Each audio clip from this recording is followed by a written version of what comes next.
Hello everyone, again, this is Dr. Jenkins, and here we go for our sports nutrition, vitamins and minerals chapter. Let's just jump right in, shall we?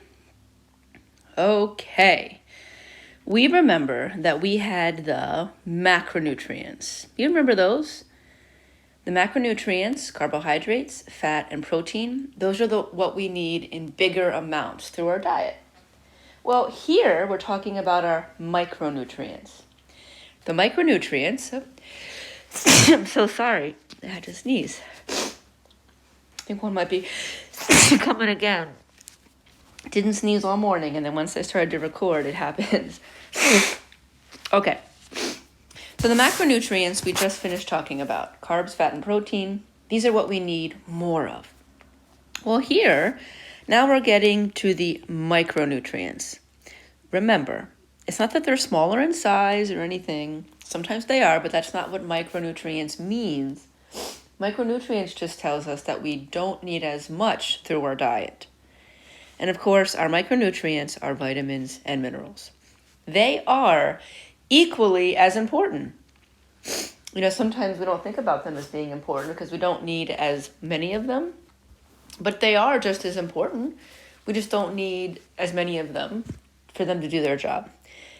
If you look down below, I liken this to the supporting cast, your bench players. You still need your bench players. You're going to have to rest some of your starters a little bit, or what if they get injured? But they're just kind of in the background a little bit, and it's easy to take them for granted. Vitamins and minerals, they don't directly provide energy to the cells, so their functions may not be as obvious to us, but they're still really important. Vital, as a matter of fact. I'm so sorry, excuse me. Okay. Now, of course, I'm not gonna have you memorize every vitamin and mineral. I'm just gonna pick out a couple for you to know. They will be starred and in red. Here's the outline. Let's just jump right in. We're going to start with vitamins, and then we're going to jump into minerals. Okay, so we already talked about the micronutrients. They're needed in smaller amounts in our diet, but they're no less important. Just as important, they are the supporting cast. Okay, vitamins. Perhaps I should be a scientist that does that. Oh, your daily vitamins and nutrients in a 1 calorie logger.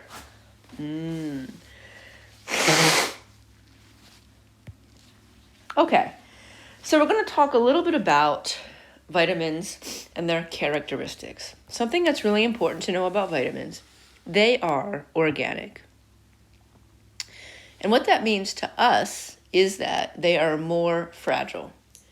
Exposure to air, for example, will cause them to brown because of the vitamins. So for example, an apple or a banana, if you slice it open, then leave it out, it can brown.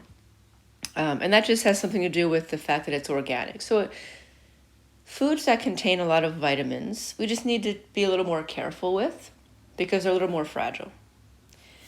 Something that's unique about vitamins, they do not have to be digested. Wait a minute. We spent a whole chapter on the digestive system and digestion, right? Digestion means that things get broken down into smaller pieces and then we can absorb. Well, what we're saying here is that vitamins don't have to be broken down into smaller pieces, right? So vitamins can be absorbed. Vitamins can do their job in the same form that they're ingested. Okay. Something else I want to point out. Some are absorbed with water. Some are water soluble. Some are absorbed with lipids. Some are fat soluble. And the rate of absorption is highest when foods with vitamins are raw. That's the picture on the right here with the broccoli raw versus the broccoli cooked. When you cook a vegetable, for example, it does lose some of its vitamin content. That doesn't mean, though, just going to have to ignore that error message. I'm sorry, I can't get rid of it. That doesn't mean, though, that we shouldn't only eat raw vegetables. Raw vegetables have their downside. They're sometimes harder to move through the digestive tract. So it's fine to do both. But I guess what I'm saying is it might be good to include some raw because they maintain more of their vitamin content and they're absorbed the highest. So because we know that vitamins are organic, because they're organic, they are fragile. So here are, in addition to it being organic and other considerations, some things you could do to prevent vitamin loss. It's better if you refrigerate them. Store them in airtight containers so you don't have exposure to oxygen and air. Rinse them, well, that's just good, right? Ingest some. Notice I put some. When you cook them, this just comes from a cooking. I'm not a chef. God, I know that. But when you cook vegetables, steam them in a small amount of water. Get a pan. Just coat the bottom with water a little bit, just so it covers the bottom, barely. Put a lid over it and steam them, and then drain the water. Steam them in small amount of water. First of all, they'll taste better. They won't be so soggy, but also you will lose less vitamins. Add veggies after water has come to a boil. Okay. I'm not going to ask you these specifically. It's just a little extra. Okay. When we talk about vitamins and minerals, we have to talk about toxicity. And this is something that is new to us. We didn't have this risk with carbohydrates and fat and protein. We could store extra for carbs and fat. And protein, even though too much of it can be bad, it wasn't necessarily toxic in the way that vitamins and minerals can be. So vitamins and minerals, what we're going to find out, if you bring in too many of them, it absolutely could be toxic. So here's a case where more isn't always better. There's only a certain amount of each vitamin that our body is able to process. And because of that, you're going to see each vitamin and mineral has an upper limit set to it. And I give you an example below. Vitamin C. Everyone knows about vitamin C. Well, the daily recommendations are 75 milligrams for women per day, 90 milligrams for men per day. The upper limit is 2,000. So we have quite a bit of room there. But actually, you know those emergency packets? I think they are about 1,000 milligrams. So it isn't out of the realm of possibility to have toxicity. I'm not going to ask you these upper limits in number specifically, but I certainly would like you to know that it exists. That for many vitamins and minerals, we've got an upper limit that we know that if you ingest more than that, it can be toxic and have actually quite negative consequences on your body. Okay. I'm sorry for blowing my nose. When it comes to the vitamins, we're going to divide them into those that are water soluble and those that are fat soluble. All this means is, if a vitamin is water soluble, it can dissolve in water. If something is fat soluble, it can dissolve in fat, but not the other. So fat soluble vitamins can only dissolve in fat. Water soluble vitamins can only dissolve in water.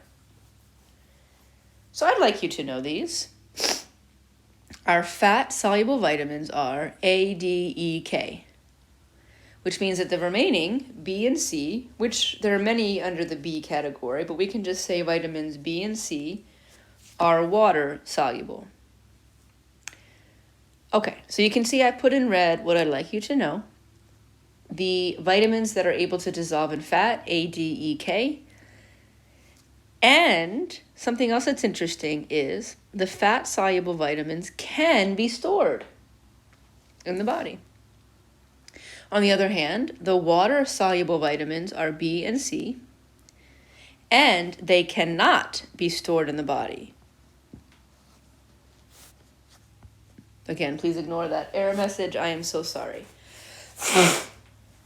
I'm serious. Before I sat down for this, my nose wasn't running at all. All right. So there are many differences in our fat-soluble versus water-soluble. You don't have to know all of them. Everything you need to know is here. Boom, boom, boom, boom, boom, boom. It's like Ray's Boom Boom Room. The movie Life, Eddie Murphy, oh, so good. So there are more differences between the fat-soluble and water-soluble. You don't need to know all of these. This is a nice little summary, but you don't need to know all of these. All you needed to know was what was in red right here. Okay, good. All right, so we are going to talk about a few vitamins. And this is actually pretty straightforward, right? You'll notice on Blackboard, there is a vitamin overview, and it's just a nice table. So some students find that a good way to organize this information. So feel free to use that if you like. Before we begin talking about specific vitamins, just want to have a brief mention on units. You might see, like we talked about vitamin C, 75 or 90 milligrams. Sometimes you'll see something in micrograms. Micrograms has that funny looking U. And sometimes there'll be a different unit altogether called international units. You don't need to know all of these. I'm just pointing out that if you ever were trying to see how your intake compared to recommended, you would just want to make sure you're paying attention to the units because they can be different. But I'm not going to ask you these. All right, we're going to start talking about some of the fat-soluble vitamins. Remember, the fat-soluble vitamins are vitamins A, D, E, K, and fat-soluble vitamins can be stored in the body. And of course, fat-soluble means that they can dissolve in fat. Okay, look at me. I'm really trying to make it as easy as I can for you. There is so much we could talk about. We could have a whole semester on vitamins. I bet you're kind of glad that we don't though, right? Haha. So I've put in red what I'd like you to know, and most of it has to do with function. You can imagine some matching or some multiple choice, what is the function of vitamin A?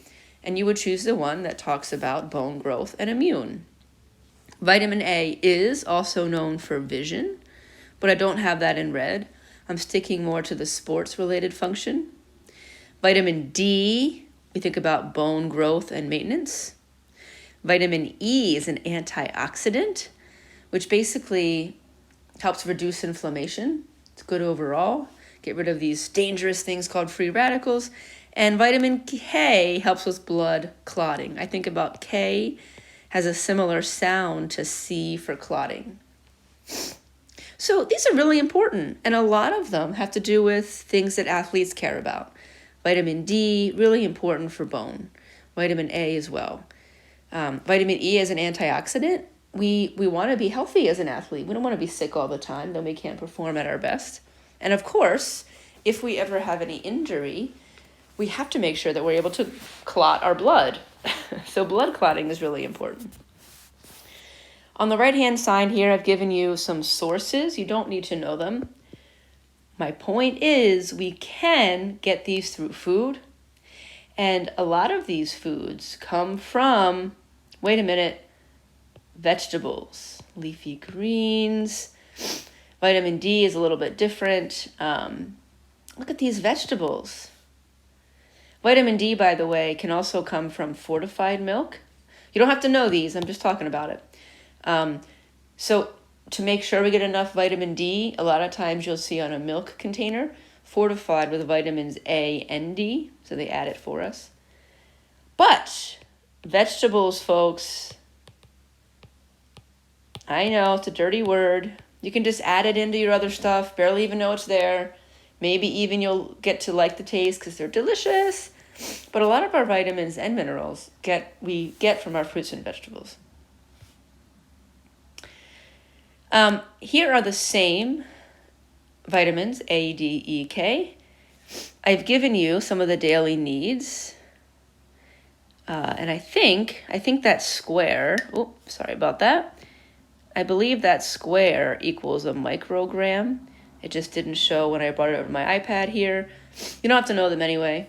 But look, I've put in red a couple of things. Well, what could happen if we don't have enough vitamin D? Well, if we go back, what's the function of vitamin D? Bone health. So if I don't have enough of it, couldn't it affect my bones? Of course. Vitamin K, blood clotting. If I don't have enough of that, I may have excessive bleeding. That can be really dangerous. So you'll need to know the things in red. But if you know the function, the regular function, you'll be able to figure out what would happen if it was deficient.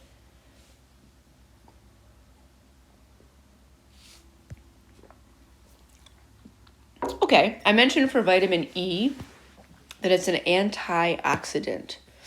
Maybe you've heard of that. I've tried to make it as easy as I can here. Compounds that in the body that help, they basically neutralize free radicals. Ooh. What that really means, folks, antioxidants help the body get rid of bad things. And there's bad things can come in different forms. There can be bacteria, but there can also be these things called free radicals. They're byproducts of certain chemical reactions, and they can be dangerous for the body. They can have negative effects. So the good thing about antioxidants is they help the body get rid of this certain waste product, which, in case you're interested, is known as a free radical. But it's not in red, you don't need to know it. Look at the bottom. Athletes, well, they burn more energy because they're active. So they have more buildup of these waste products. So an athlete needs more vitamin E. So just like we have a buildup of inflammation, just like we need to recover, we need to rest a little bit to allow our muscles to recover. Well, during the exercise process, when we have to burn carbs and fat for energy, we have more of these byproducts called free radicals, and they build up. And vitamin E is the ticket to help get rid of them. Here's the picture. Here are the dangerous bad guys. And then we have the vitamin E antioxidants, and the antioxidants get rid of the bad guys. Pew, pew, pew. Right? Okay. So, when we talk about athletes, there's such a big market out there for supplements and products. And a lot of it is just based off of what companies say. The popular media is much more powerful than science, so it can be hard to keep up, right? So just because we've been talking about antioxidants, I'm bringing up supplementation. Well, the idea makes sense in theory. If these antioxidants are really good, then maybe if I bring in more, it'll make me even healthier. But the research doesn't prove that out. So it seems like our own vitamin E, our own antioxidants do a great job. Bringing in more from a supplement doesn't seem to have any benefit. How to avoid free radicals? You guessed it, folks, a well-balanced diet. Vitamin E is an antioxidant, and we're going to find out shortly, vitamin C is also an antioxidant.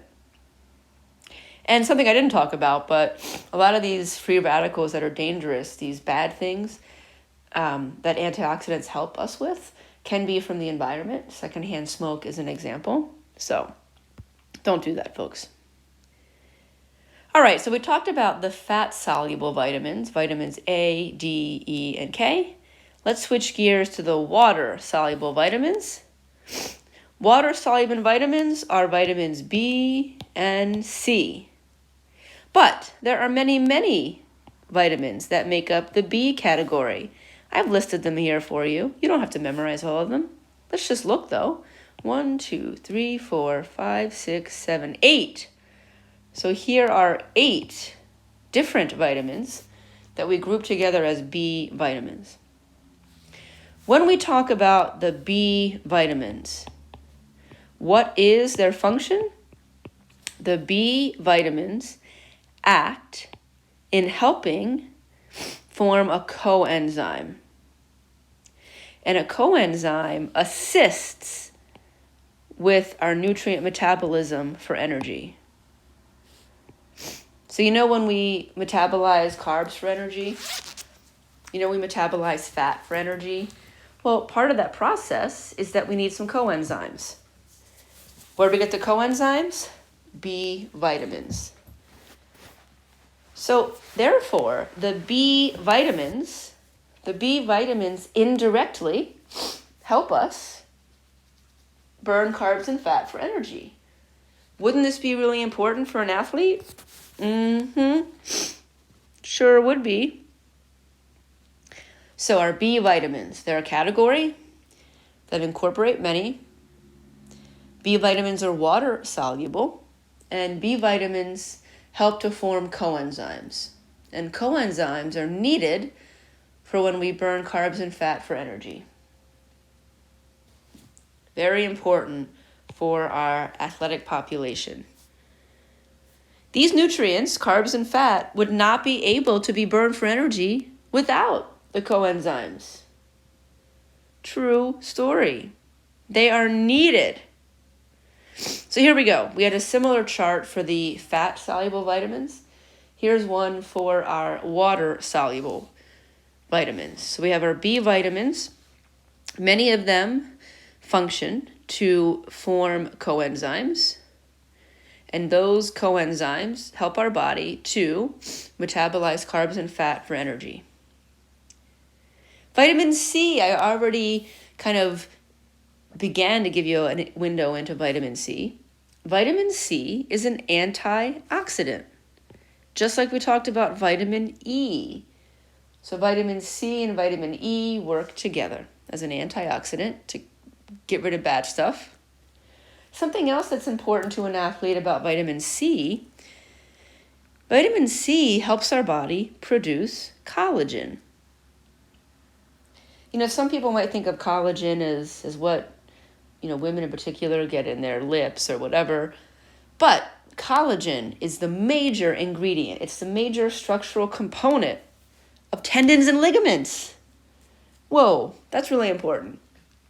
So we need vitamin C. Not only is it a really powerful antioxidant, but because it helps us to form collagen, it helps give structure to our tendons and ligaments. Good stuff. You can see effects of deficiency. So for the B vitamins, if we don't have enough of them, we may have weakness. Well, if the B vitamins usually form coenzymes that help our body to burn carbs and fat for energy, if I don't have enough of them, I can't burn as many carbs and fat for energy. So I might feel weaker. Versus vitamin C, one effect of a deficiency could also be weakness. It's an antioxidant, so if you don't have the ability to get rid of that waste products, our immune system is going to be busier trying to fight them off, and we could be more tired. But also slow healing. Remember, it forms collagen. So think about this for an athlete who might be injured. Anyone who's been injured as an athlete, it's a really challenging time. You're used to being out there on the field, the court, whatever, and then you can't. It can be very stressful. It can be very hard psychologically. And you might want to just throw in the towel and just, I'm going to eat whatever I want. I can't do anything. But nutrition can actually help your body heal. So it can be a time to really try and think about what you can be eating to help your body heal. So some vitamin C from natural foods could be a good idea. So vitamin C is an antioxidant. It helps us to produce collagen, which is an important structural component of ligaments and tendons. It's also in bone, by the way. So we've gone through some of the major vitamins and minerals. Vitamins. What are some overall observations? Well, you can see in red, I've put what I'd like you to know. So when scientists look at this and we do studies, it seems to be that athletes who have inadequate intake, they tend to be more fatigued. Is it a causal relationship? We don't know, but it seems to be a component. So not getting enough vitamins seems to be a component of feeling weaker and more tired. And not having enough vitamin intake can impair healing. Okay, so having your vitamins is important. Now, with exercise, in case you're wondering, when we exercise, we don't absorb as much of anything into our GI tract because all your blood, the majority of your blood when you're exercising, is going to your muscles because they're what's working. So we don't digest as much of anything, including, we don't digest and absorb. So that includes not absorbing enough vitamins. But that's not in red. But what is in red is when we are exercising and perspiring or sweating, we do tend to increase our sweat amount, but no vitamins seem to be lost. That's a good thing. However, so what I'm saying is we don't seem to sweat out vitamins B or C or whatever. But we do know that athletes have increased vitamin needs. How much? Well, that depends on what kind of athlete you are, age, level of activity, etc. But athletes need a little bit more vitamins, particularly the B vitamins. Those are the ones that help us metabolize carbs and fat for energy. So I'd like you to know that one in particular. Okay, so here is the overall takeaway for our athletes and vitamins. Athletes have slightly higher vitamin needs. I just put the word slightly because it may not be a huge increase, but it is an increase nonetheless. More specifically, what are two vitamins that are really important to athletes? Vitamins B and C. And D. I mean, they're all really important, folks, but if I have to pick three, we're going to go right in the alphabetical order. B, C, and D. Should be able to remember that. However, I like this last point too.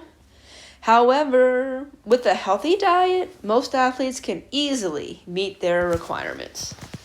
So, no need to jump to a multivitamin that's not proven and probably doesn't even contain what you think it does. Just get a healthy diet, folks. Okay, I didn't get that specific on the food sources of vitamins, but I do want to point out as a whole, fruits and veggies are a big source, and also fortified grains and cereals.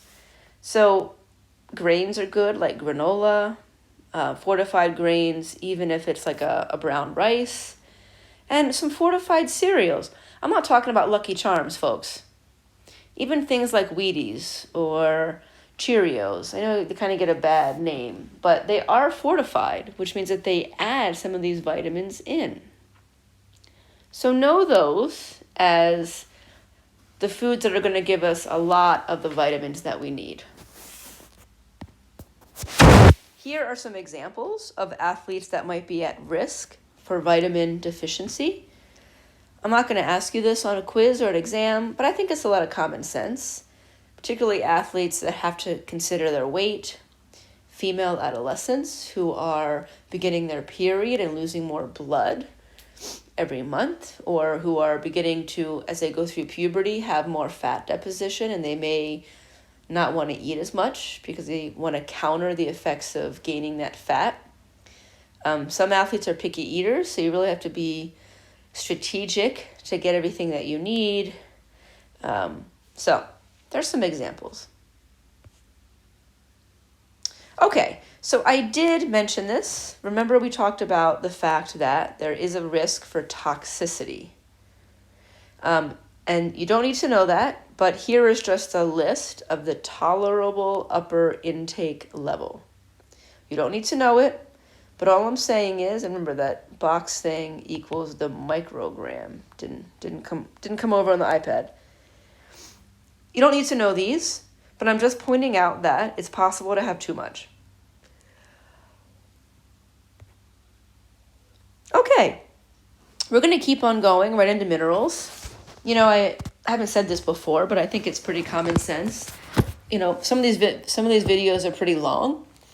It just tends to be easier for me to record them all in one shot, but that doesn't mean that you can't break it up. So you may choose to stop the video after you've done vitamins, go do something else for a little bit, come back. That's a really good strategy sometimes. Okay, but for those of you who are going straight through, or if you've come back, we're going to talk some about minerals. So minerals, unlike vitamins, minerals are inorganic, which means that they are not as fragile. We still want to be nice to our foods, but we don't see the browning of the apple. That comes from the vitamins inside, not the minerals. Similar to vitamins, minerals do not have to be digested. Remember, digested is the same thing as to break down. And something new about minerals, some minerals are absorbed, some aren't even absorbed. So some minerals pass through our body without being absorbed into the bloodstream, but they still play a role while they're passing through our GI tract. Well, that's kind of cool. Okay. Just like vitamins, minerals can be toxic in really high amounts. Just like vitamins, if we don't get enough minerals, they can lead to some negative consequences. When we talk about, just going to ignore that, when we talk about the categories, we have macro minerals, which we need in greater amounts, and we have micro minerals, which we need in smaller amounts. Overall, they're not great. They're not high amounts compared to carbs and fat. But it is true that we need more of the macro minerals and we need less of the micro minerals. Okay, so I've got some tables here, and I don't want you to be freaked out. Instead of putting together all these slides, I find it easier just to give a nice table. And because I really try and make your life easier, because I'm introducing a lot of information, I've put in red what you need to know. So you need to know some functions, just like the vitamins. But here we are for minerals. What's the function of calcium? Everyone knows calcium helps to keep our bones strong. Everyone knows that. Calcium is also needed, this is a new one perhaps, every time a muscle contracts or every time we send a nerve impulse. You know what we need? Calcium. So I think that there's, most people, when we think about calcium, they only think of, bones. I'm just pointing out that calcium has other really important functions. Every muscle contraction, every nerve impulse needs calcium. You don't have to know the sources, but I am pointing something out here. I think everyone knows that dairy is a source of calcium, but I want to point out, look at those leafy greens. I keep talking about those vegetables. Leafy greens are a great source of calcium, so it's not just dairy. All right, we're going to skip over to sodium and potassium. If you look at sodium and potassium, they have the same functions because they work together. So it is the interplay of potassium and sodium that helps our body with fluid balance. That's really important, folks. The ability to have enough water and fluid in specific parts of the body. Really important. We also need potassium and sodium for muscle contraction and nerve impulses. Holy cow, that's really important for an athlete. We know about potassium and sodium, but in addition to being minerals, they're also considered electrolytes. We're going to talk about them more in a later chapter, the importance of getting enough of those electrolytes. because they play a role in fluid balance. Dehydration can really alter our fluid balance and lead to bad things. But what people don't talk about is if you don't have enough, the proper amount of the potassium and sodium, it can really mess up your ability to contract a muscle, and it can really disrupt your ability to generate a nerve impulse. And lastly on this slide, magnesium. Magnesium is needed for energy metabolism, so it kind of is a little similar to the B vitamins in that it plays a role. It's like a helper to metabolizing our carbs and fat for energy. And magnesium is needed for protein synthesis. So I've picked out all of these things that are really important for athletes.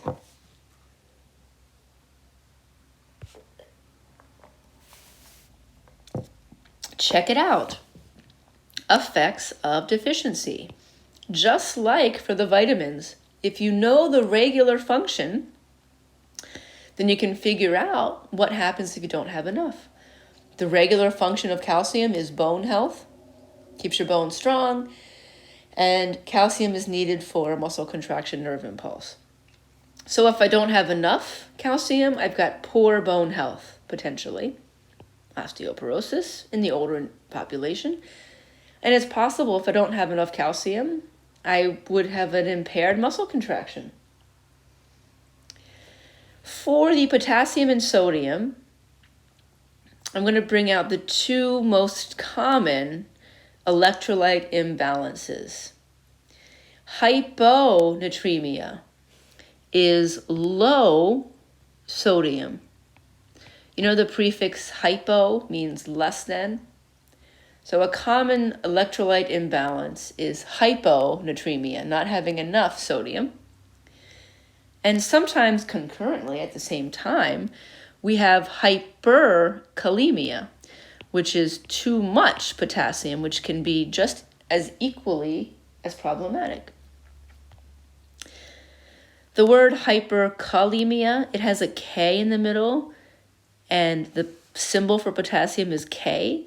So that's how I help to remember hyperkalemia as potassium versus hyponatremia. It has an Na in the middle of it. And what is the symbol for sodium? Na. So those are our two most common electrolyte imbalances. Hyponatremia, too little sodium. Hyperkalemia, too much potassium. All the rest here is extra. I mentioned osteoporosis and calcium for bone health.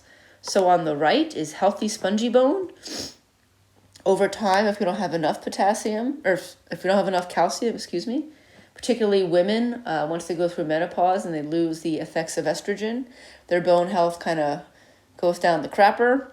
So the osteoporosis is more common in older individuals, but that doesn't mean that a younger person couldn't have poorer bone structure for a period of time. So calcium is very important. As I already mentioned, potassium and sodium, they work together. We're going to talk about them more in a future chapter.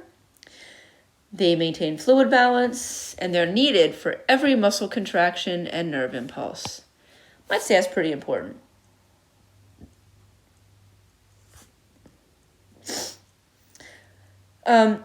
I think sometimes with diet, sodium, especially in the non-athletic population, sodium gets a bad name. Oh, we shouldn't have too much sodium, leads to high blood pressure. Well, that's true. And it is true that, especially in this country, in the United States, it's pretty easy to get a lot of sodium. Salt is in a lot of foods. It's used as a food preservative. But athletes, they shouldn't look at salt as a bad thing. We should be looking at sodium and salt as something that we need. And therefore, making sure that we get enough of it. Some people get enough through diet. But if you think about an endurance athlete, when they sweat for a long period of time, they could be losing sodium. And many, in fact, endurance athletes have to replenish sodium during an event in pretty high amounts. Most Americans, including athletes, get more than enough sodium in their diet. That's what I said. The only athlete that should even consider taking in extra sodium aside from Gatorade, because Gatorade does contain some sodium. We know that there could be many athletes who could benefit from Gatorade. But aside from that, like salt pills, some endurance athletes do take salt pills. So only extreme endurance athletes would ever consider a salt supplementation above and beyond Gatorade. Personally, for me, having done the Ironman 4 times, I am a pretty salty sweater, but I've never used salt pills. I choose to get the salt that I need through an electrolyte drink, and I tend to munch on some salty foods during. But I know a lot of friends who do take in salt pills. So speaking of, as a nutrition class, I have to do this, right? So just to give us a baseline, and I'm not going to ask you this, but the normal recommendation for sodium intake through food is 1,500 milligrams per day. Let's look at some foods. 1,500 milligrams per day. Look at your lunch meat, and that's just 1 ounce. You get some ham or turkey, you're probably going to have at least 3 ounces. 3 ounces is actually 1 serving size of a protein. So if I take 450 times 3, that's 900, 10, 11, 12, 13. You're almost getting towards your 1,500. A lot of preserved foods. Oh my God, look at pretzels. We love pretzels, but they are very high in sodium. Even things that you don't think about have sodium in them. So I'm not going to ask you this, but just an idea that we can pretty easily get our get our salt intake very high. Oh, one of my favorites is the Lunchables. Ooh, and you think, well, how can ham and cheese and pretzels be that bad? Look at the sodium. That's almost enough for 1 whole day just from a small container of Lunchables. I'm not going to ask you this, but even as an athlete, we don't need much more than 1,500 milligrams of sodium through our diet. Same thing with this lunch meat, 740. Woo! Okay, a couple more to round things out, and then we'll be done with this chapter. These are the micro minerals. What we just talked about, the calcium, the potassium, the sodium, those were macro minerals. We need them in higher amounts. What about the micro minerals? Well, those are important for athletes too. Iron.